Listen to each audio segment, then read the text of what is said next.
Union cabinet okay. Simultaneous poles.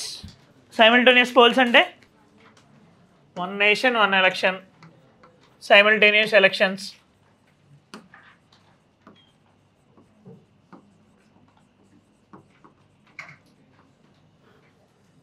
Recently, Cabinet had taken decision supporting the idea of one nation, one election. What are the pros, cons? Your suggestions, please. So basically, one nation, one election. నేను idea చెప్తాను, దానికి pros, cons, suggestions మీరే చెప్పండి. Basically one nation one election అంటే ఇప్పుడు one nation one taxation system ఏమంటున్నాం, GST. సిమిలర్గా one nation one election అంటే మనకి రిపీటెడ్గా ఎలక్షన్స్ అవ్వడం కాకుండా all the elections in the country will be happening in the same period. Basically ఇప్పుడు ఫర్ ఎగ్జాంపుల్ తెలంగాణ ఎలక్షన్స్ డిసెంబర్లో అయినాయి, ఎంపీ ఎలక్షన్స్ మొన్న ఏప్రిల్ మే జూన్లో అయ్యాయి. ఆంధ్ర ఎలక్షన్స్ ఎంపీ ఎలక్షన్స్తో కలిపాయి, ఒడిస్సా ఎలక్షన్స్ ఎంపీ ఎలక్షన్స్తో కలిపాయి, ఢిల్లీ మహారాష్ట్ర ఎలక్షన్స్ ఇంకో 6 months తర్వాత ఉన్నాయి. అలాగే ఇలా కాకుండా each and every states their assembly elections, their MP elections, their local body elections. Local body elections means Panchayat Raj Institute elections and urban local bodies elections. All the things will be happening in a single period. Okay, single period in the sense doesn't mean in a single day. ఇప్పుడు అయిన general election కూడా 7 phases అయింది కదా. So period ఒకే పీరియడ్లోనైతే దాన్ని మనము one nation one election అంటాం. So basically మీరు first thing release అవ్వాల్సింది ఏంటి అంటే ఇందులోనే లోకల్ బాడీ ఎలక్షన్స్ కూడా ఉంటాయి అని. అయితే వచ్చే ప్రాబ్లం ఏంటి, local body elections will be conducted by okay generally in India elections will be conducted by 2 bodies basically. This national level elections, MP elections, MLA elections, president, vice president, MLC, Rajya Sabha election, all the things will be conducted by election commission of India. But Panchayat Raj elections, local body and rural local body and urban local body elections will be conducted by state election commission, election commission of India and state election commission. Now ఆ election కోసం మన voter slip అన్నీ చూసాం కదా, అది electoral రోల్లోని మన name ఉందో లేదో చెక్ చేసుకుంటాం కదా. ఆ ఎలక్టోరల్ రోలు సెంట్రల్ లెవెల్కి స్టేట్ లెవెల్కి సేమా, ఎంపీ ఎలక్షన్కి ఎమ్మెల్యే ఎలక్షన్కి సేమే.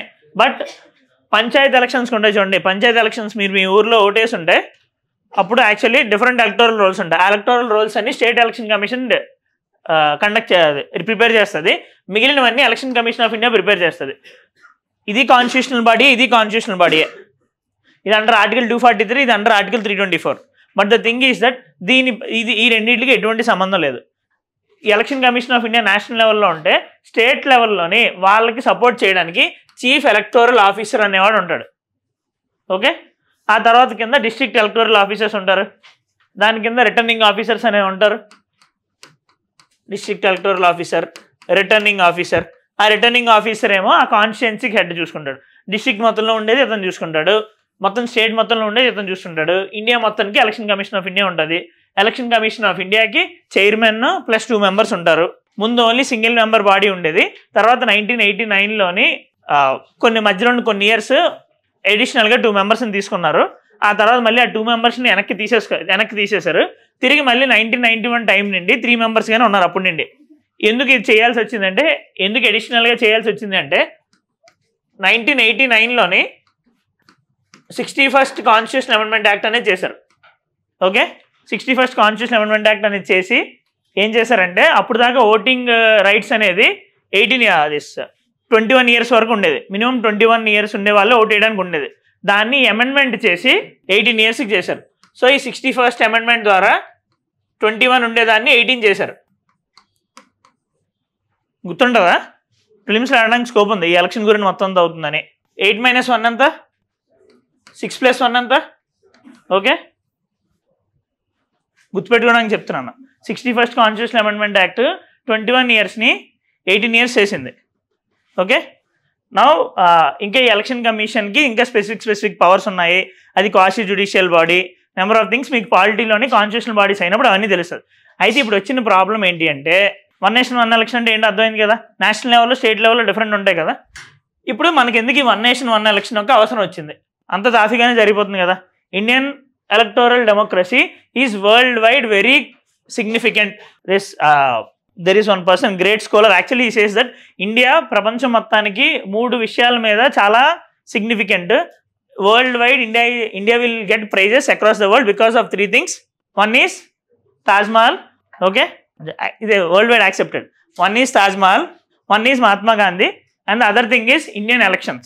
ఓకే, సో ఎలాంటి ఎంత సిగ్నిఫికెన్స్ ఉంది ఇండియన్ ఎలక్షన్ ప్రాసెస్, ఎందుకు మార్చుదాం అనుకుంటున్నారు? See the thing is that నా ఇప్పుడు ఎలక్షన్స్ అవుతున్నాయి తెలంగాణలో. Example Telangana classical case. 6 months ముందు ఎలక్షన్స్ ఏదైనా జరిగితే దానికి ఎలక్షన్ జరుగుతుంది అని చెప్పి ఒక రోజు వచ్చి election commissioner of India press meet పెడతాడు.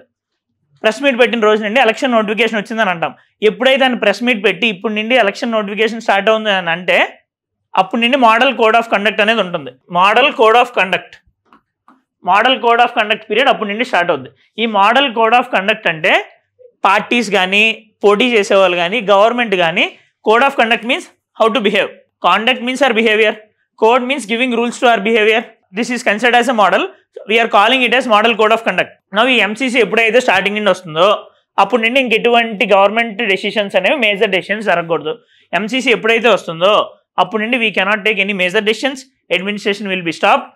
సీఎంకి వీళ్ళందరికీ ఎక్కువ పవర్స్ ఉండవు. మొత్తం పవర్స్ అన్ని ఎలక్షన్ కమిషన్ చేతిలోకి వెళ్ళిపోతాయి. సో ఎంసీసీ దగ్గర వెళ్ళిపోతుంది, ఎలక్షన్ కమిషన్ దగ్గర పవర్స్ వెళ్ళిపోతున్నాయి. సీఎం ఉన్నా సరే జస్ట్ వాళ్ళు నేమ్ సెక్ సీఎంగానే ఉంటారు. పవర్స్ అన్ని ఎలక్షన్ కమిషన్ ఆఫ్ ఇండియా చేతిలో ఉంటుంది. అపాయింట్మెంట్స్, ట్రాన్స్ఫర్స్, ప్రతిదీ కూడా. దీనివల్ల ఏమవుతుంది అంటే ఇంటరెన్స్ వస్తుంది. ఇప్పుడు ఒక ఎంపీ ఎలక్షన్ తెలంగాణలో డిసెంబర్లో అయింది. దానివల్ల అక్టోబర్, నవంబర్ నుండి మోడల్ కోడ్ ఆఫ్ కండక్ట్ ఉంది. మోడల్ కోడ్ ఆఫ్ కండక్ట్ ఎప్పుడు నుండి ఎప్పటి వరకు ఉంటుందంటే ఎలక్షన్ కమిషనర్ ప్రెస్ మీట్ పెట్టినప్పుడు నుండి ఫైనల్ ఎలక్షన్స్, ఫైనల్ రోజు ఎలక్షన్ కౌంటింగ్ రోజు కౌంటింగ్ అయిపోయి రిజల్ట్స్ అందరికీ తెలిసిపోయి నెక్స్ట్ రోజు మీరు గెలిచేశారు అని చెప్పి ఒక సర్టిఫికేట్ ఇస్తారు రిటర్నింగ్ ఆఫీసర్ ఒక సర్టిఫికేట్ ఇచ్చేసి గవర్నర్కి పంపిస్తారు. మొత్తం 119 members ఇది. అప్పటి వరకు మోడల్ కోడ్ ఆఫ్ కండక్ట్ అనేది ఉంటుంది. ఓకే, ఆ ప్రాసెస్ మధ్యలో డెవలప్మెంట్ మొత్తం స్టాప్ అయిపోతుంది. ఓకే, ఇప్పుడు తెలంగాణలో ఏమైంది? అక్టోబర్, నవంబర్, డిసెంబర్ ఆ 3 నెలలు లేదు. డిసెంబర్లో ఎలక్షన్స్, December 3rd అనుకుంటా రిజల్ట్ వచ్చింది, 3rd or 4th something. Okay, 31st election అయింది, సంథింగ్ అరౌండ్ దట్ పీరియడ్. అది అయిపోయింది. ఆ తర్వాత మళ్ళీ ఇప్పుడు ఎలక్షన్స్ ఏప్రిల్లో వచ్చాయి కదా. ఏప్రిల్లో ఎలక్షన్స్ వచ్చినప్పుడు దానికి మళ్ళీ మేలో ఎలక్షన్స్ వచ్చినప్పుడు దానికి మళ్ళీ ఇంకో 2 నెలల ముందు నుండి అయిపోయింది. మధ్యలో రేవంత్ రెడ్డి గారికి ఎఫెక్టివ్గా టైం ఉంది 2 నెలలు. ఆ తర్వాత మళ్ళీ ఇది అయిపోయింది. ఇది అయిపోయిన వెంటనే ఇప్పుడు మళ్ళీ ఎమ్మెల్సీ ఎలక్షన్ అని చెప్పి మధ్యలో ఒక 4 రోజులు కోడ్ నడిచింది. తీన్మార్ మళ్ళీ నీళ్ళు గెలిచారు కదా, అప్పుడు మధ్యలో ఇంకొక 4 రోజులు కోడ్ నడిచింది. అది అయిపోయింది. తర్వాత ఇప్పుడు మళ్ళీ లోకల్ బాడీ ఎలక్షన్స్ ఉన్నాయి తెలంగాణలో. మళ్ళీ మోడల్ కోడ్ ఆఫ్ కండక్ట్ ఉంటుంది. సో అడ్మినిస్ట్రేటివ్ డెసిషన్స్ ఏవి కూడా తీసుకోవడానికి స్కోప్ ఉండదు. డెవలప్మెంటల్ డెసిషన్స్ తీసుకోవడానికి స్కోప్ ఉండదు. బిగ్ టికెట్ పాలసీస్ ఏది అనౌన్స్ చేయడానికి ఉండదు. ఇప్పుడు బడ్జెట్లో కూడాను పెద్ద స్కీమ్స్ ఏవి అనౌన్స్ చేయకూడదు. ఎందుకంటే the thing is that if they will be announcing any new policies, voters mind సెట్ని దానివల్ల మనం మాడిఫై చేస్తున్నాం అన్నట్టు. ఎందుకంటే ఓకే వీళ్ళు ఇంకా మంచి చేస్తారు, ఓకే వీళ్ళకి మళ్ళీ ఓటేద్దాం అన్నట్టు. అలా ఈ రూలింగ్ పార్టీకి అపోజిషన్ పార్టీకి ఈక్వల్ స్టాండ్స్ ఉండాలి కదా. రూలింగ్ పార్టీకి అంటూ మనం ఎక్స్ట్రా స్టాండ్ అవ్వకూడదు. అందుకని చెప్పి ఆ మోడల్ కోడ్ ఆఫ్ కండక్ట్ని మనము ఈ పీరియడ్ మొత్తంలో డెవలప్మెంట్ అయిపోతుంది. ఇది ఫస్ట్ మేజర్ థింగ్. నెక్స్ట్, రిపీటెడ్గా ఎలక్షన్స్ అవడం వల్ల ఏమవుతుందంటే బీజేపీ లాంటి పార్టీ ఎలా అంటే they are born to win elections. అంటే ఎప్పుడు గెలుస్తారని కాదు, ఎలా అయినా గెలుద్దామని అనుకుంటారు. Not only this thing, any other party will be trying for winning. గెలాలి అనుకున్నప్పుడు వాళ్ళ మేజర్ లీడర్స్ అందరూ వచ్చి ప్రచారం చేస్తారు. No honourable prime minister, council of ministers, అందరు మినిస్టర్లు, టాప్ లెవెల్ లీడర్స్ ఏ స్టేట్లో ఎక్కడ ఎలక్షన్స్ ఉన్నా సరే దే ఆర్ కమింగ్, ప్రచారం చేస్తున్నారు. హానరబుల్ ప్రైమ్ మినిస్టర్ టైం ఎంతో వాల్యుబుల్. నో వాళ్ళు వచ్చి ఇక్కడ ప్రచారం చేయాల్సి వస్తుంది. ఏ స్టేట్లో ఎలక్షన్స్ వేరే దగ్గర ఉండడం వల్ల. ఆఖరికి జిహెచ్ఎంసీ ఎలక్షన్స్లో కూడా వచ్చి ప్రచారం చేశారు. 4 years బ్యాక్ జిహెచ్ఎంసీ ఎలక్షన్స్ అయితే అక్కడ కూడా వచ్చి ప్రచారం చేశారు వాళ్ళు. నేను తప్పనట్లేదు. ఆబ్వియస్గా మనకి ఎగ్జామ్ క్వాలిఫై అవ్వాలి, మనం ఎలా అనుకుంటాం, వాళ్ళు కూడా ఎలక్షన్కి గెలాలని అనుకుంటున్నారు. కాకపోతే దీనివల్ల టైం అంతా వేస్ట్ అవుతుంది కదా. They could divert all these energies to some other things. Next, రిపీటెడ్గా ఎలక్షన్స్ అవడం వల్ల ఏమవుతుందంటే డిఫెక్షన్స్ కూడా ఎక్కువైపోతున్నాయి. ఇప్పుడు ఎంపీ ఎలక్షన్లు, ఎమ్మెల్యే ఎలక్షన్లు ఒకవేళ తర్వాత పవర్ తగ్గింది అని అనిపిస్తే వేరే పార్టీకి వెళ్ళిపోతున్నారు. గవర్నమెంట్ డీస్టెబిలైజ్ అయిపోవడానికి స్కోప్ ఉంది. ఎక్స్ట్రా మళ్ళీ ఎలక్షన్ అవ్వాలి, మళ్ళీ ఎక్స్ట్రా ఖర్చు. ఈ అన్నిటితో పాటు ఎలక్షన్స్కి చాలా ఎక్కువ ఖర్చు అవుతుంది. ఓకే, 2019 ఎలక్షన్కే 60,000 crores దాటి ఖర్చు అయింది. Lot of expenditure is going on. ఇవన్నీ నార్మల్ ఎలక్షన్కి ఉండే కాన్స్, నార్మల్ ఎలక్షన్కి ఉండే ప్రాబ్లమ్స్. దానికోసమని ఈ ప్రాబ్లమ్స్ అన్నీ ఉండకూడదని చెప్పి మనము 1 nation 1 election కాన్సెప్ట్ తీసుకొని వచ్చాం. 1 nation 1 election కాన్సెప్ట్ తీసుకొని వస్తే next thing, 1 nation 1 election concept తీసుకొని వస్తే ఈ మనీ సేవ్ అవుతుంది, ఎంసీసీ పీరియడ్ తక్కువ ఉంటుంది. మొత్తం అందరూ కూడాను ఆ 6 months ఎలక్షన్స్ కోసం ఫైట్ చేసి మిగిలిన 4.5 years డెవలప్మెంట్ కోసం చూడొచ్చు. ఇలాంటి స్కోప్ అంతా ఉంది. అయితే ఇప్పుడు ప్రాబ్లం ఏంటి అంటే ఈ 1 nation 1 electionలోని there are lot of limitations, lot of problems with respect to constitution. ఎందుకంటే కాన్స్టిట్యూషన్ అమెండ్మెంట్ అనేది చేయాలి. దానికి కాన్స్టిట్యూషన్ అమెండ్మెంట్ ఎందుకు చేయాలి అంటే కాన్స్టిట్యూషన్లో క్లియర్ కట్గా ఉంటుంది maximum period of any government is 5 years అని. నౌ ఇప్పుడు ఏమైంది, ఇప్పుడు for example 2029 elections this one nation one elections చేస్తా ఉన్నారు. అలా చేసేటప్పుడు అప్పటికే ఒకవేళ ఇదే ప్రాసెస్లో ఉంటే మళ్ళీ తెలంగాణ ఎలక్షన్ ఇంకో 6 months అవుద్ది. అప్పటికప్పుడు మళ్ళీ ఎలక్షన్ పెడతారా? ఆర్ఎల్స్ ఆల్రెడీ ఢిల్లీ గవర్నమెంట్ అప్పటికి 5 years అయిపోద్ది, ఇంకొక 1 year ఎక్స్ట్రా కావాలి. 6 years ఎలా ఉంటుందా? కొంతమందికి పీరియడ్ తగ్గించాల్సి వస్తుంది, కొంతమందికి పీరియడ్ పెంచాల్సి వస్తుంది. ఇవన్నీ చేయడానికి కాన్స్టిట్యూషన్ అమెండ్మెంట్ చేయాలి. Next state local body powers అంతా మనము 73rd 74th అమెండ్మెంట్ చేసి స్టేట్ ఎలక్షన్ కమిషన్కి ఇచ్చాం. ఆ పవర్స్ అక్కడి నుంచి తీసి వీళ్ళకి ఇవ్వాలి. నెక్స్ట్ వీళ్ళకి సపరేట్ ఎలక్టోరల్ రోల్స్ అని చెప్పాం. దాంట్లో మాడిఫికేషన్స్ తీసుకొని రావాలి. సో ఇవన్నిటికి కాన్స్టిట్యూషన్ అమెండ్మెంట్ కావాలి, రైట్? సో ఇవన్నీ మాడిఫికేషన్ కావాలి అంటే చాలా పెద్ద ప్రాసెస్ అని అనుకున్నారు. ప్రాసెస్ అనుకొని ఏం చేయాలి అని చెప్పి లా కమిషన్ ఎప్పుడు నిండో ఆలోచిస్తుంది. లా కమిషన్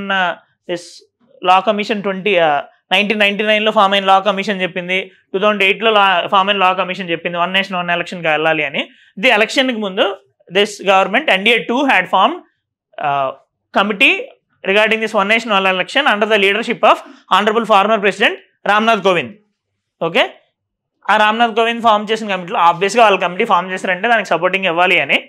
సో ఆ రామ్నాథ్ కోవింద్ ఫామ్ చేసిన కమిటీ యాక్సెప్ట్ చేసింది. యాక్సెప్ట్ చేస్తూ వాళ్ళు ఇచ్చిన రికమెండేషన్స్లో మేజర్ రికమెండేషన్ ఏంటి అంటే మొత్తం అన్ని ఎలక్షన్స్ కొన్ని ఫేజెస్లోని నేషనల్ లెవెల్లో స్టేట్ లెవెల్ ఎలక్షన్స్ అయిపోవాలి. అది అయిపోయిన 100 days లోపు లోకల్ బాడీ ఎలక్షన్స్ కూడా అయిపోవాలి. మొత్తం అన్నింటికి కామన్ ఎలక్టోరల్ రోల్స్ ఉండాలి అని. ఓకే, మనకి దీనికి ఉండే కాన్స్ ఏమని అంటున్నామో ఈ కాన్స్టిట్యూషన్ అమెండ్మెంట్ చేయాలి. ఇంకొక ప్రాసెస్ ఏంటి అంటే the one nation one election చేయడం వల్ల అయితే of course all of you might be knowing about Telangana politics also relatively, తెలియపోయినా పెద్ద పోయేది ఏం లేదు. కానీ అయితే ఫర్ ఎగ్జాంపుల్ తెలంగాణ ఎలక్షన్స్ 2018లో అయినప్పుడు కేసీఆర్ గారు గెలిచారు, బీఆర్ఎస్ పార్టీ గెలిచింది, అప్పుడు టీఆర్ఎస్. 2019లోని ఎంపీ ఎలక్షన్స్ అయినప్పుడు వాళ్ళకి 16 అసెంబ్లీ సీట్స్లో 17 అసెంబ్లీ సీట్స్లో ఓన్లీ 8 వచ్చాయి. అప్పటికే around 108 seats around 93 seats something వచ్చిన పార్టీ ఎలాగా అలా తగ్గిపోయింది? ఎందుకంటే స్టేట్ లెవెల్ ఎలక్షన్స్ అయితే ఎలక్టోరల్ ఇష్యూస్ స్టేట్ ఇష్యూస్ అవుతాయి, నేషనల్ లెవెల్ ఎలక్షన్స్ అయితే ఎలక్షన్ ఇష్యూస్ నేషనల్ లెవెల్ అయి ఉంటాయి. ఓకే, అంటే ఇప్పుడు డిఫెన్స్, ఇండియా సెక్యూరిటీ ఇలాంటి వాటి మీద జనాలు ఇంట్రెస్టింగ్గా ఉంటారు. ఇప్పుడు 2019 ఎలక్షన్స్ ముందు బాలాకోట్ ఎయిర్ స్ట్రైక్ ఇవన్నీ అయ్యాయి, నేషనల్ సెక్యూరిటీ ఇలాంటివన్నీ వచ్చాయి. సో ఎలక్షన్స్ అయ్యే ముందు అలాంటి ఓటేస్తారు. అదే ఓన్లీ స్టేట్ ఎలక్షన్లు అయ్యాయి అనుకోండి, ఆ state government issues, Kaleshwaram, unemployment ఇలాంటివన్నీ ఆలోచించేస్తారు. ఇప్పుడు ఈ సెంట్రలైజేషన్ చేస్తాం అనుకోండి, వన్ నేషన్ వన్ ఎలక్షన్ చేస్తే మొత్తం అన్నీ ఒకేసారి అవుతాయి కదా. నేషనల్ పార్టీకి ఎక్కువ ఛాన్స్ ఉంటుంది కదా గెలడానికి, ఎందుకంటే ఎక్కువ నేషనల్ ఇష్యూస్ మీద ఓటింగ్ జరుగుతుంది. సో స్టేట్ పార్టీస్ రిడెండెంట్ అయిపోయే ఛాన్స్ ఉంది, లోకల్ ఇష్యూస్ రిడెండెంట్ అయిపోయే ఛాన్స్ ఉంది, నేషనల్ పార్టీస్కి అడ్వాంటేజ్ వచ్చే ఛాన్స్ ఉంది. ఓకే, ఇది బేసిక్ థింగ్. ఈవెన్ యాక్చువల్గా ఒక 2022 పేపర్లో అనుకోండి, 2022 మెయిన్స్ పేపర్లో కూడా దీన్ని ఇండైరెక్ట్గా అడిగారు, సెంట్రలైజేషన్ పాలిటిక్స్ వల్ల సెంట్రలైజేషన్ ఎలా జరిగిపోతుంది ఏంటి అని. దానికి వన్ ఆఫ్ ద ఎగ్జాంపుల్ ఇది. ఓకే, అర్థమైంది వన్ నేషన్ ఎలక్షన్ ఓవరాల్గా. అయితే రామ్నాథ్ కోవింద్ గారు ఇచ్చిన కమిటీ రికమెండేషన్స్ కానీ, లా కమిషన్ ఇచ్చిన రికమెండేషన్స్ కానీ మొత్తం అన్నీ కూడా one nation one election support చేస్తూనే ఇచ్చాయి. ఓకే, నెక్స్ట్ దీని మీద రిపీటెడ్గా ఒక 1 week నెక్స్ట్ ఆర్టికల్స్ వస్తూనే ఉంటాయి. నెక్స్ట్ ఏంటిది ఎడిటోరియల్స్ వస్తూనే ఉంటాయి. బెస్ట్ కమెంటరీ ఏంటో చూసుకొని నెక్స్ట్ డిస్కస్ చేద్దాం మళ్ళీ ఇంకొకసారి. State unveils MSME policy to address gaps in TS IPAS. MSME means micro small and medium enterprises. Basically large MNCs కాకుండా చిన్న చిన్న కంపెనీస్. ఈ MSMEs అనేది ఇండియాకి చాలా important. Why? They are considered as backbone of Indian economy.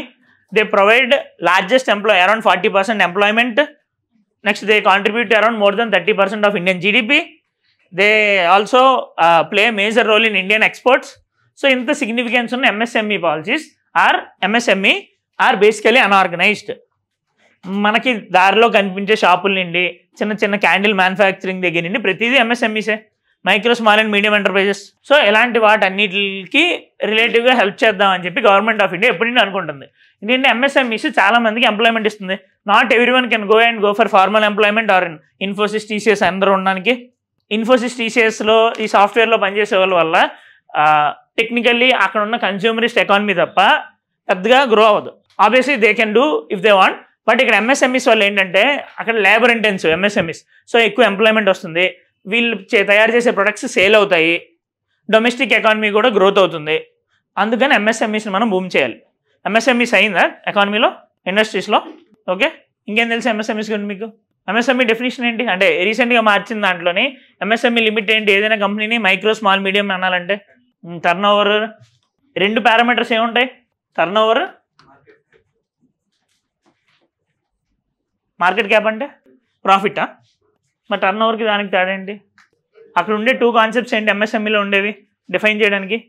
Turn over and M క్యాపేనా? ఫిక్సా? Lock చేసుకోవచ్చా? ఎంత నెంబర్స్ మైక్రోకి, స్మాల్కి, మీడియంకి?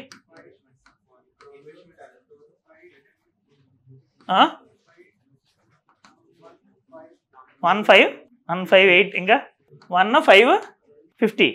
ఓకే, ఇంకా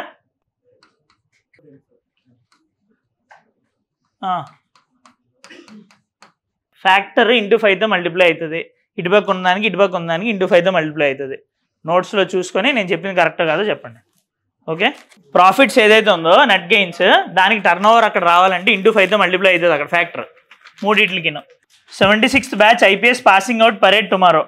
సర్దార్ వల్లభాయ్ పటేల్ నేషనల్ పోలీస్ అకాడమీలోని ఐపీఎస్ ఆఫీసర్స్ ట్రైనింగ్ అవుద్ది కదా. లబాస్నాలోని ఫస్ట్ 6 months అయిపోయిన తర్వాత phase 1, phase 2 ట్రైనింగ్ అనేది ఉంటుంది సివిల్ సర్వెంట్స్కి. అందులో భాగంగా లబాస్నాలోని బేసిక్ ట్రైనింగ్ అయిపోయిన తర్వాత వాళ్ళు రెస్పెక్టివ్ ఆఫీసర్స్కి వెళ్ళిపోతారు. రెస్పెక్టివ్ ట్రైనింగ్ సెంటర్స్కి వెళ్ళిపోతారు. ఐఏఎస్ ఆఫీసర్స్ లబాస్నాలో ఉంటారు. ఐపీఎస్ ఆఫీసర్స్ ఈ సర్దార్ వల్లభాయ్ దగ్గరికి వచ్చేస్తారు. ఐఆర్ఎస్ ఆఫీసర్స్ రీసెంట్గా ఆంధ్రాలోని నాసిన్ అనే academy, national academy for customs అనేది స్టార్ట్ చేశారు, అందులో ఉంటారు. నెక్స్ట్ డెహ్రాడూన్లో కొన్ని ఉన్నాయి, ముసోరీలో ఇంకొకటి ఉంది. అలా ఒక్కొక్క దానికి ఒక్కొక్కటి ఉంటుంది. ఓకే, ఐఆర్టీఎస్ ఆఫీసర్స్కి కూడా ఢిల్లీలో ఒకటి ఉంటుంది, ముసోరీలో ఒకటి ఉంటుంది. వాళ్ళు ట్రైనింగ్ అవుతారు. అయితే ప్రొబేషన్ అయిపోద్ది కదా. ప్రొబేషన్ ఎన్ని years? 2 years actually probation. First 2 years అందులో phase 1, phase 2 ట్రైనింగ్ అయింది. phase 1 అయిపోయిన తర్వాత మళ్ళీ లబాస్నాకి వెళ్ళి వాళ్ళ లర్నింగ్స్ అన్నీ చెప్పేసి మళ్ళీ phase 2కి వెళ్తారు. phase 2లోనేమో బేసికల్లీ గ్రౌండ్ లెవెల్లో వాళ్ళు వర్క్ చేసి phase 2 కూడా అయిపోయిన తర్వాత వెళ్ళి ఫైనల్గా రిపోర్ట్ లాగా సబ్మిట్ చేస్తారు, మేము ఇది నేర్చుకున్నాము అని. Editorial. A fair share. Finance Commission must address the concerns of high performing states. Here what is the basic problem Finance Commission వల్ల? ప్రాబ్లం ఏంటి వచ్చింది అంటే, if for example Tamil Nadu is giving 1 rupee to the central government, it is getting in return 15 paisa. Telangana is giving 1 rupee, it is getting in return 43 paisa. ఇలాగ high performing states ఏవైతే ఉన్నాయో వాళ్ళు ఇస్తున్న దానికన్నా తక్కువ వస్తుంది general ఓవరాల్గా. తర్వాత అందరూ ఎగెయిన్స్ట్ రావడానికి స్కోప్ ఉంది, ఇన్స్టెబిలిటీ రావడానికి స్కోప్ ఉంది, రెవల్యూషన్స్ రావడానికి స్కోప్ ఉంది. సో ఈ ప్రాబ్లమ్స్ ఏవైతే ఉన్నాయో వీటిని అన్నింటినీ అడ్రస్ చేయాలి. ఫైనాన్స్ కమిషన్ అయిందా ఇందులో? ఎకానమీలోనా, పాలిటీలోనా? ఓకే, అంటే రెండింటిలోనే యాక్చువల్గా ఛాన్స్ ఉంది అక్కడ. సి finance commission is very much important both for prelims and mains. High probability ఉంది రెండింటికి రావడానికి. Article 280. No finance commission major work సెంటర్కి స్టేట్స్కి మధ్యలోని, స్టేట్స్కి మధ్యలోని అమౌంట్ ఎలాగ డివైడ్ చేయాలి అని. దీన్ని వర్టికల్ డెవల్యూషన్, దీన్ని హారిజాంటల్ డెవల్యూషన్ అని అంటారు. నౌ దీనికోసమని 15th ఫైనాన్స్ కమిషన్ ఇచ్చిన రికమెండేషన్ అంతా 41%. ఇప్పుడు ఫర్ ఎగ్జాంపుల్ సెంట్రల్ గవర్నమెంట్కి ట్యాక్సెస్ ద్వారా 100 rupees వస్తే అందులోని 41 rupees స్టేట్ గవర్నమెంట్స్కి ఇవ్వాలి అని. ఈ 41 rupeesని వీళ్ళకి ఎలా డివైడ్ చేయాలనడానికి కొన్ని ఫార్ములా తీసుకొని వచ్చారు. ఆ ఫార్ములాలోని 5 factors ఉంటాయి. Population, area, forest, tax efforts, ఇంకా ఇన్కమ్ డిస్టెన్స్. రైట్, హైయెస్ట్ దేనికి? Income distance. ఎంత? 45%. ఇప్పుడు ఈ 41% కదా. 14th ఫైనాన్స్ కమిషన్ ఎంత సజెస్ట్ చేసింది? 42. ఈ 1% దేనికి తగ్గించారు? జమ్మూ అండ్ కాశ్మీర్ అని లడక్ ఇవ్వడానికి అని తగ్గించారు. నౌ ఈ ఇందులోని ఏరియాలోని దీనికి 45%. ఈ పాపులేషన్లోని 2 కింద డివైడ్ చేశారు. యాక్చువల్గా పాపులేషన్ ముందు 27.5% ఉండేది. ఇప్పుడు 15% ఒకటి, 12.5% ఒకటి చేసి పాపులేషన్ బట్టి 15%.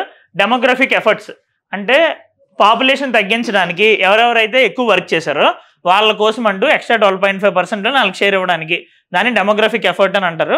అది ఎలా డిసైడ్ చేస్తారంటే ప్రతి స్టేట్కి టోటల్ ఫర్టిలిటీ రేట్ అనేది క్యాలిక్యులేట్ చేస్తారు. టోటల్ ఫర్టిలిటీ రేట్ అంటే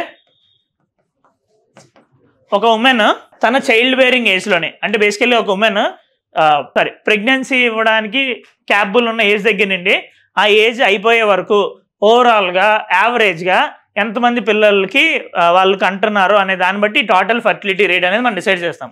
ఈ టోటల్ ఫర్టిలిటీ రేట్ ఇండియాలో ప్రెసెంట్ 2 ఉంది. ఓకే, సో ఈ టోటల్ ఫర్టిలిటీ రేట్ ఇప్పుడు టోటల్ ఫర్టిలిటీ రేట్ తగ్గిందంటే ఏంటి, ఫ్యామిలీ ప్లానింగ్ అన్నీ బాగా ఇంప్లిమెంట్ చేసినట్టు కదా. సో దీన్ని బేస్ చేసుకుని డెమోగ్రఫిక్ ఎఫర్ట్స్ అనేవి డిసైడ్ చేస్తారు. ఓకే, ఇలాగే ఈ మెజర్స్ అనేవి తీసుకున్నారు. దీన్ని మనం వర్టికల్ డెవల్యూషన్, దీన్ని మనం హారిజాంటల్ డెవల్యూషన్ అని అంటాం. అయితే ఆ పారామీటర్స్ అన్ని గుర్తుండాలి. ఇప్పుడు దాకా మనం డిసైడ్ చేసిన అన్ని కూడా ప్రిలిమ్స్కి ఇంపార్టెంట్, మెయిన్స్కి. అయితే ఈ ఫైనాన్స్ కమిషన్లో ఉండే ప్రాబ్లమ్స్ ఏంటి? మేజర్ థింగ్ ఈజ్ దట్ ఈ ఫైనాన్స్ కమిషన్ క్యాల్కులేషన్లోని 100 రూపీస్ నుండి 41 రూపీస్ అన్నాం కదా. అయితే ఈ 100 రూపీస్ ఒరిజినల్గా 100 రూపీస్ కాదు. The thing is that in constitution and article says that central government need not share the amount which it is getting from cesses and surcharges to the states. Divisible pool అనేది ఉంటుంది. ఈ divisible pool అంటే ఈ divisible pool నుండి ఈ divisible పూల్లో ఎంత money ఉంటుందో అందులో మాత్రమే ఈ 41%. అయితే ఈ సెస్ సర్చార్జ్ ఏదైతే ఉందో, ఈ సెస్ అండ్ సర్చార్జ్ దీంట్లో మనీని వీళ్ళు ట్రాన్స్ఫర్ చేయట్లేదు. ఇందులో ఇప్పుడు సెస్ అండ్ సర్చార్జ్ 100 crores ఉంటే ఇందులో 41% స్టేట్స్ ఇవ్వక్కర్లే. ఈ 100 crores మొత్తం కూడా సెంట్రల్ గవర్నమెంట్ దగ్గర ఉంటుంది. So this doesn't come under the divisible pool. ఇది first problem. Next problem, southern స్టేట్స్కి ఇందాక మనం డిస్కస్ చేసినట్టు సదరన్ స్టేట్స్కి అండ్ హై పర్ఫార్మింగ్ స్టేట్స్కి ఏమవుతుంది, తక్కువ వస్తుంది. ఇప్పుడు తెలంగాణ 1 రూపీ ఇస్తే తిరిగి 43 పైసా వస్తుంది. ఇదంతా దేనివల్ల వస్తుంది అంటే ఇన్కమ్ డిస్టెన్స్ అనే ఫ్యాక్టర్ ఉంది కదా. ఆ ఇన్కమ్ డిస్టెన్స్ అనేది క్యాలిక్యులేట్ చేసేటప్పుడు జీడిపి అంటే GSDP means gross state domestic product. ఎవరైతే జిఎస్డిపిలో తక్కువ ఉన్నారో వాళ్ళకి బెనిఫిట్ అవ్వడానికి అని చెప్పి ఎక్స్ట్రా మనీ అనేది వాళ్ళకి ఇవ్వడం అవుతుంది. నెక్స్ట్ థింగ్ ఇది one of the problem. Next problem ఏంటి అంటే finance commission has power to give grants. Those grants are discretionary. So వాళ్ళకి నచ్చిన స్టేట్స్కి వాళ్ళు ఇచ్చుకుంటున్నారు. There is no formula based on that. And finance commission, that is one of the problem. Another problem is you know about revenue deficit. Finance Commission also gives revenue deficit grants. Okay, revenue deficit grants. Now, ఈ revenue deficit ఉందంటేనే అర్థము that state is not financially prudent. అంటే వాళ్ళ ఇప్పుడు freebies ఇలాంటి అందరికీ 10,000 15,000 ఇచ్చేయడానికి వాళ్ళు ఎక్కువ ఖర్చు పెడుతున్నారు. వాళ్ళ day to day income day to day ఎక్స్పెండిచర్కి సరిపోవట్లేదు అనేది రెవెన్యూ డెఫిసిట్ ఉందని ప్రూవ్ చేస్తున్నాం. Now if we are giving revenue deficit grants which means మేము ఆల్రెడీ మీకు అవి పోర్చడానికి, ఆ ప్రాబ్లం పోర్చడానికి మేము మనీ ఇస్తున్నామంటే ఇది ప్రమోట్ చేస్తున్నట్టే కదా, right? Now because of this fiscal prudency కాకుండా ఫిస్కల్ ప్రొఫిలిగసీ అనేది వస్తుంది. ఓకే, ఇది వన్ ఆఫ్ ద ప్రాబ్లం. ఇంకొక ప్రాబ్లం ఏంటి అంటే ఈ ఫినాన్స్ కమిషన్ దేని మీద వర్క్ చేయాలి ఏంటి అనేది టర్మ్స్ ఆఫ్ రెఫరెన్స్ అనేది ఉంటుంది. ఇప్పుడు 16th ఫినాన్స్ కమిషన్ ఇప్పుడు ఫామ్ అయింది కదా. 16th ఫినాన్స్ కమిషన్ చైర్మన్ ఎవరు? అరవింద్ పానిగ్రాహియా. నౌ వీళ్ళకి అరవింద్ పానిగ్రాహియా ప్లస్ 4 members ఉంటారు. వీళ్ళకి మీరు దేని మీద ఆలోచన చేసి దేని మీద మాకు రిపోర్ట్ ఇవ్వాలి అన్న దాన్ని central government terms of reference ఈ 5 points మీద మీరు మాకు రిపోర్ట్ సబ్మిట్ చేయాలని చెప్తుంది. Now this money is going between central government and state government. Obviously this money is going between central government and state government. Obviously state government should have a say in this, right? Now ఈ terms of reference decide చేసేటప్పుడు central government state government consult చేస్తుందా? చేయట్లేదు. Finance కమిషన్కి full powers ఉన్నాయి అక్కడ. Central గవర్నమెంట్కి full powers ఉన్నాయి. ఇది కూడా one of the problem. Okay, finance commission question ఇచ్చేటప్పుడు దీనికి మించి మీరు రాయాల్సిన కంటెంట్ ఏమీ ఉండదు. ఇంకా ఫినాన్స్ కమిషన్ ఉండే ప్రాబ్లమ్స్ ఏంటి అంటే డేటా క్వాలిటీ, డేటా గ్యాప్స్ ఉన్నాయి. ఇప్పుడు ఇదంతా డిసైడ్ చేయాలి, గ్రాంట్స్ ఎంత ఇవ్వాలి అన్నదానికి వాళ్ళు డేటా కలెక్ట్ చేస్తారు కదా. దాంట్లో యాక్యురసీ ఆఫ్ ద డేట్కి ప్రాబ్లం ఉంది. ఫినాన్స్ కమిషన్ పొలిటిసైజేషన్ అవుతుంది. అపోజిషన్ పార్టీస్ ఏమన్నారంటే రూలింగ్ పార్టీకి నచ్చిన స్టేట్స్కి ఎక్కువ గ్రాంట్స్ ఇస్తున్నారు అని చెప్పి ఇలాంటి ప్రాబ్లమ్స్ అన్నీ ఉన్నాయి. All these are problems. మనం ఇచ్చిన రికమెండేషన్స్. ఈ ప్రాబ్లమ్స్ అన్నీ కూడా మెయిన్స్లో క్వశ్చన్ కింద వస్తుంది. మనం ఇందాక డిస్కస్ చేసిన స్టాటిక్ పార్ట్ అంతా ప్రిమ్స్లో MCQ కింద వస్తుంది. Fast track courts, justice on the clock. What does fast track court mean? Generally it takes lot of process to solve any case. Honorable Chief Justice of India Chandrachud says that in India process itself is a penalty. అంటే judiciary ప్రాసెస్లోకి మనం వెళ్తేనే మనం fine already pay చేసినట్టు, మనం already ఇబ్బంది start చేసినట్టు. ఫైనల్గా జడ్జ్మెంట్ వరకు అలా ఆగక్కర్లేదు. ఎందుకంటే రిపీటెడ్ హీరింగ్స్, వెళ్ళడం, ఖర్చులు, లాయర్ ఫీజులు, అన్ని లిటిగేషన్ ఖర్చులు మొత్తం అన్ని కలిపి చాలా ఎక్కువ అవుద్ది. So process it self is a penalty. Now so ఈ ఫాస్ట్ ట్రాక్ కోర్ట్స్ ఏం చేస్తాయంటే ఆ ప్రాసెస్ మొత్తాన్ని ఫాస్ట్ ఏం చేస్తాయి, ఎక్కడెక్కడ ఉండే బ్యూరోక్రటిక్ ప్రాబ్లమ్స్ ఏవైతే ఉన్నాయో అవన్నిటిని వాళ్ళు తీసేస్తారు. No and one more thing is that these fast track courts act majorly on single issues. ఇప్పుడు సెక్షువల్ హెరాస్మెంట్ ఆఫ్ చిల్డ్రన్ జరిగితే పోక్సో కోర్ట్స్ అనేవి ఉన్నాయి. ఈ ఎంపీస్ ఎమ్మెల్యేస్ మీద ఉండే కోర్ట్స్ కోసం సపరేట్గా ఫాస్ట్ ట్రాక్ కోర్ట్స్ అనేవి ఉన్నాయి. ఇలాగ సింగిల్ ఇష్యూ మీద చేయడం వల్ల ప్రాసెస్ ఫాస్ట్ ట్రాక్ అవుద్ది. విక్సిత్ ఒడిశా @2036 అంట. Tharoor to head standing committee on external affairs, page number 10. Last time I told about parliamentary committees. In that parliamentary committees, we had discussed about public accounts committee and all. In the similar way, we will be having standing committees on different subjects, different ministries. అలానే standing committee on external affairs అనేది ఉంది. దానికి Shashi థరూర్ని head కింద తీసుకున్నారు. One more thing, page number 10, last thing. Indus waters India to free stocks with Pak. Indus water India Pakistan రెండింటి నుండి flow అవుతుంది. Indus and it's tributaries. So లోపల మన లోపల ఫ్లో అయ్యే కృష్ణా గోదావరి కావేరి గురిండే మనకు చాలా గొడవలు ఉన్నాయి. నౌ 2 కంట్రీస్ ఇన్వాల్వ్ అయ్యి ఉన్నాయంటే obviously there will be problems. That's why to solve those problems we have ఏముంది సాల్వ్ చేయడానికి Indus water. Yes, Indus water treaty. Okay, this Indus water treaty is brokered between India and Pakistan by world bank. Okay, brokered between India and Pakistan by world bank. No as per this Chandrachud ఏమవుతారు? KCR వాళ్ళ party పేరు Chenab, జీలమ్, Indus, Beas. ఈ Indus water treaty ప్రకారం ఈ మూడు okay, ఆ మూడిట్లు full power దాని నుండి వస్తాయి. ఈ మూడిట్లు ఫుల్ పవర్ దీని నుండి వస్తాయి. ఓకే, లిమ్స్లో క్వశ్చన్ అట్లానే అడుగుతారు. నౌ ఈ ఇండస్ వాటర్ ట్రీటీలో ఏమైనా ఇష్యూ వస్తే సాల్వ్ చేయడానికి మనకి పర్మనెంట్ ఇండస్ వాటర్ కమిషన్ అనేది ఉంది మనకి. ఓకే, పర్మనెంట్ వాటర్ కమిషన్ ఉంది. ఎనీ ఇష్యూస్, ఈ ఇద్దరి మధ్యన ఏమైనా ఇష్యూస్ ఉంటే ఆ పర్మనెంట్ ఇండస్ వాటర్ కమిషన్కి రిపోర్ట్ చేస్తే వాళ్ళు డెసిషన్ అనేది తీసుకుంటారు.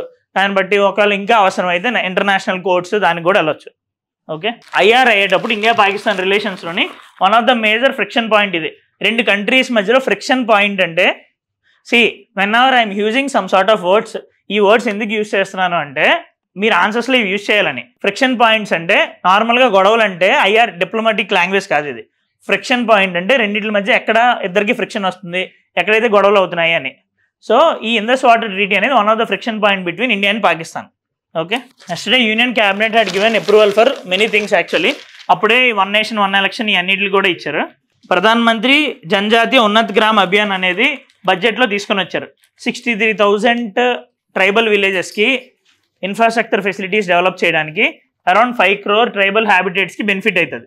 ఓకే, ఆ ప్రధానమంత్రి జనజాతీయ ఉన్నత్ గ్రామ్ అభియాన్కి ఇప్పుడు క్యాబినెట్ అప్రూవల్ అనేది వచ్చింది. Next, Chandrayaan 4 Venus arbiter gets approval from union cabinet. Union cabinet నిన్న చాలా మిషన్స్కి అప్రూవల్ ఇచ్చింది. భారతీయ స్పేస్ స్టేషన్, అంతరిక్ష station and international space station లాగా ఇండియన్ స్పేస్ స్టేషన్ కూడా పెడదాం అనుకుంటున్నాం. 2035 కల్లా ఇండియన్ స్పేస్ స్టేషన్కి వెళ్దాం అనుకుంటున్నాం. 2040 కల్లా ఇండియన్స్ని మూన్లోని ల్యాండ్ అయ్యేలా చూద్దాం అనుకుంటున్నాం. గగన్యాన్ ఇదంతా నిన్న యాక్సెప్ట్ చేసినవి. గగన్యాన్ నెక్స్ట్ ఇయర్ కల్లా కంప్లీట్ అవ్వాలి అని అనుకుంటున్నాం. సో నిన్న ఈ అన్నింటికి యాక్సెప్టెన్స్ వచ్చింది. Similarly we had accepted for this Venus orbiter. Until now we do not have any Venus orbiter కదా. వీనస్ ఆర్బిటర్ పేరు Shukrayaan actually. Mangalyaan Mars. Similarly we are having Shukrayaan. Between India and Myanmar we are having free movement regime. Recently ఆ free movement రెజైమ్ని తీసేసాం. Okay, free movement regime అంటే అక్కడ border ఏముండదు. People from 16 kilometers this side and 16 kilometers that side can move freely. వాళ్ళ nation అనుకుని అక్కడ trading చేసుకోవచ్చు, అన్నీ చేసుకోవచ్చు. ఎందుకంటే అర్లియర్ టైమ్స్ బ్రిటిష్ టైమ్స్ నుండి కూడా అక్కడ చాలా రిలేషన్స్ అనేవి మెయింటైన్ అయ్యి ఉన్నాయి. ఓకే, దానికోసమని ఆ ఫ్రీ మూవ్మెంట్ రెజైమ్ అనేది ఉంది. బట్ అక్కడ రీసెంట్గా ఈ మిలిటరీస్ అంతా రూల్ తీసుకోవడము మొత్తం అంతా ఈ ప్రాబ్లమ్స్ అవడం వల్ల అక్కడ ఈ ఫ్రీ మూవ్మెంట్ రెజైమ్ని తీసేశారు. ఇప్పుడు రీసెంట్గా ఏంటి మనం బార్డర్ కూడా అక్కడ కడదాం అనుకుంటున్నాం. And in budget also government of India launch NPS Vatsalya scheme. NPS scheme దేనికోసం? పెన్షన్ కోసం కదా, నేషనల్ పెన్షన్ స్కీమ్. అయితే government of India in budget 2024 launched NPS Vatsalya. In the scheme what happens, parents కానీ guardians కానీ minor children కోసం every year వాళ్ళు every month money save చేయొచ్చు. ఆ సేవ్ చేసిన మనీని మినిమమ్ ఆఫ్ 500 per month అంటే 6,000 per year మినిమం సేవ్ చేసి వాళ్ళు రిటైర్ అయిన తర్వాత, పిల్లలు రిటైర్ అయిన తర్వాత ఆ మనీ వచ్చేలా చేయొచ్చు. ఇప్పుడు దాకా ఇది లేదు. ఎన్పిఎస్ వాత్సల్య.